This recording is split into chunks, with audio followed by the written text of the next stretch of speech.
बरगढ़ जिलार धान कार्ड पंजीकरण बाद पड़ा चाषी को पुणी थे पंजीकरण करने को दाबी जिलापाल को दाबीपत्र प्रदान बीजेडी प्रतिनिधि दल दाबीपत्र प्रदान कर सहित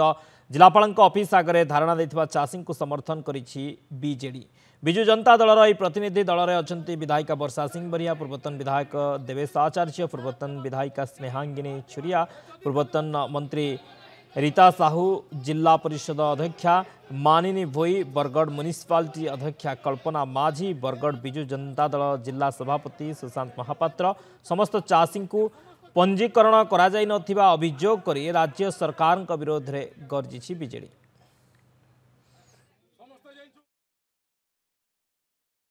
संयुक्त कृषक संगठन बरगढ़ जिला तरफ आज 6 दिन है धारणा बसचन दिवारात्रि धारणा एवं तांको आमे समर्थन करी आज बरगढ़ जिलापाल को गोटे दाबीपत्र आमे देइछु एवं से दाबीपत्र देला परे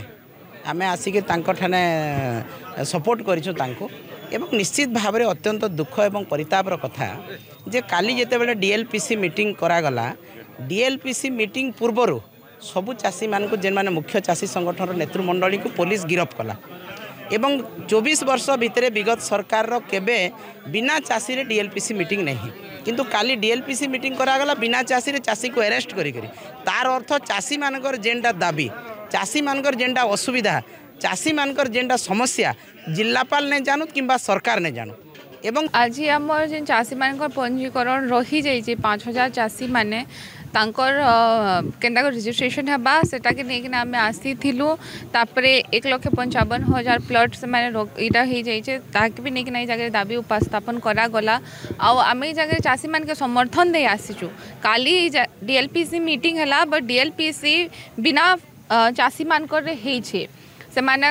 जेन हमर चाषी मान को समस्या रही छे से माने से जगह उत्थापन भी ना करि पारी तो आमे चाहू छु से डीएलपीसी मीटिंग ता हमर चाषी मान के नै किना करा जाओ जेहेतु ई जगह के बरगढ़ के हमर भातो हांडी कहा जैसी और ई जगह चाषी माने जदि प्रतारित हेबे तो बाकी जिनिस ता आमे काना कहमा आपण माने समस्त जानि छ दीर्घ 6 दिन हलानो अहोरात्र बरगढ़ रो संयुक्त कृषक संगठन एवं बरगढ़ जिल्ला रो अन्यान्य कृषक संगठन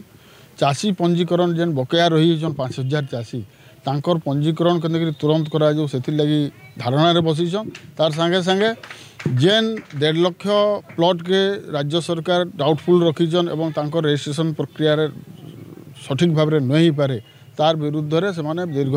6 दिन 7 दिन धरिक आंदोलन करूछन एवं गतकाली डीएलपीसी मीटिंग होता बिना चाषी प्रतिनिधि मान उपस्थिति रे तार विरुद्ध रे आज विजु जनता दल आसिक माननीय जोगाण मंत्री को गोटे दाबीपत्र कलेक्टर जरिया प्रदान करें जिलापाल ऑफिस के आम बरगढ़ जिला तरफ गोटे दाबीपत्र देवार के आसलु ये चाषी मान को से काण भाविचन चाषी मैंने आज के 6 दिन होगा राजरास्ता अच्छन आज बोलिक नुहे जेन दिन से चाष चाष करबे कि आंदोलन करबे से बुझे पारबार आंदोलन रू खाली चाष आसी बेले आंदोलन से करबे तांकर निजर हक लगी जेन माने लोक को खाद्य पोषण दौन से आज राजरास्ता रोचन। हिमांशु नंद बरगढ़ रिपोर्टर आम सहित जोड़ी होती संपर्क अधिक आलोचना करवा। हिमांशु चाषी मानकर आंदोलन चाषी माने आंदोलन में बसी दाबी किंतु दाबी पूरण होना विजु जनता दल पक्षर आज समर्थन कर चाषी आंदोलन को केम देखुंत आंदोलन को निहाती भाव देखु जे गत 10 तारिख दिन जोटा कि से दिन थिला डीएलपीसी बैठक किंतु नुआपड़ा रे निर्वाचन चली बेले नुआपड़ार आचरण विधि नीरवता समय पाई से समय रे डीएलपीसी बैठक हो पारि नथिबा निजे प्रतिक्रिया रखिथिले बरगढ़ जिलापाल आदित्य गोयल किंतु परवर्ती मुहूर्त रे जदि देखिबा तार गोटे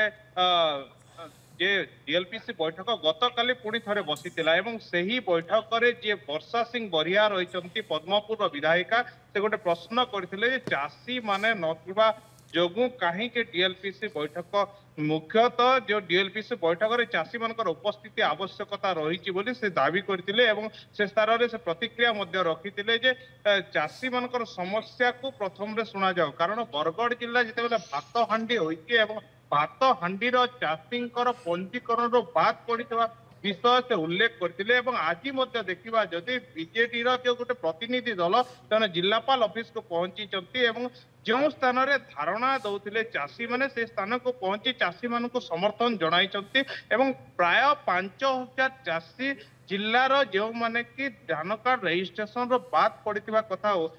ଏଠି ଆଲୋଚନା ହେଉଛି ତେବେ ସେଇମାନଙ୍କୁ ପଞ୍ଜୀକରଣରେ ସାମିଲ କରାଯାଉ ବୋଲି ପ୍ରମୁଖ ଦାବି କରିଥିଲା ବିଜୁ ଜନତା ଦଳ ଏବଂ କିଭଳି ଚାଷୀ ମାନଙ୍କର ସ୍ୱାର୍ଥ ରକ୍ଷା ହେବ ଏବଂ ଚାଷୀ ମାନେ ଯୋଉ ପରିଶ୍ରମର ଉତ୍ପାଦିତ ଦ୍ରବ୍ୟକୁ ଠିକ ହିସାବରେ ଯୋଉ ଧାନ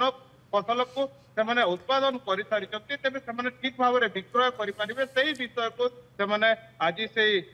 ବୈଠକରେ କହିଥିଲେ ଏବଂ ଆଜି ଯୋଉ ଦାବିପତ୍ର ଦେଇଥିଲେ ସେ ଯୋଗାଣ ମନ୍ତ୍ରୀଙ୍କୁ ଦେଇଛନ୍ତି ଏବଂ କେହି ଯେପରି ବାଦ ନ ପଡିବେ ତାକୁ ହିଁ ଦାବି କରିଛନ୍ତି। ତେବେ ସବୁଠାରୁ ବଡ ବିଷୟ ହେଲା ଯେ ଚାଷୀ ମାନେ ଆଜି ଦିନ ପର୍ଯ୍ୟନ୍ତ 6 ଦିନ ଧରିକି ଦିବା ରାତ୍ର ଉଭୟ ସମୟ ଗୀତ ଗାଇ ମଧ୍ୟ ପ୍ରତିବାଦ କରୁଛନ୍ତି ଏବଂ ଅନେକ ସମୟରେ ତାଙ୍କର ଗୋଟିଏ ହିଁ ଦାବି ରହୁଛି ଚାଷୀ ମାନଙ୍କର ଧାନ କାର୍ଡ ପଞ୍ଜୀକରଣ କରାଯାଉ କାରଣ ସେମାନେ କିଭଳି ବାଦ ନ ପଡିବେ ଏବଂ ତାଙ୍କୁ ସେଥିରେ ସାମିଲ କରାଯାଉ କାରଣ ସେମାନେ ଅଣ୍ଡରରେଟ ର ଶିକାର ହେବାର ଚାନ୍ସ ରହିଛି ଏବଂ ଯାହାକି ଦଲାଲ ମାନେ ତାଙ୍କୁ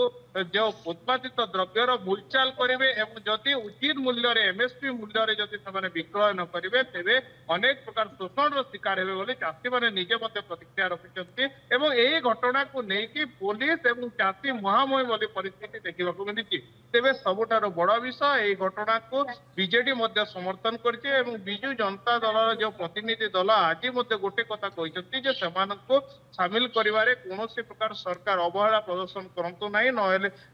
ଆଗାମୀ ଦିନରେ ଗୋଟେ ବଡ ଧରଣର ଆନ୍ଦୋଳନକୁ ସେମାନେ ବଡ ଧରଣର ଆନ୍ଦୋଳନ କରିବେ ବୋଲି ଗୋଟେ ଚେତାବନୀ ଦେଇଛନ୍ତି।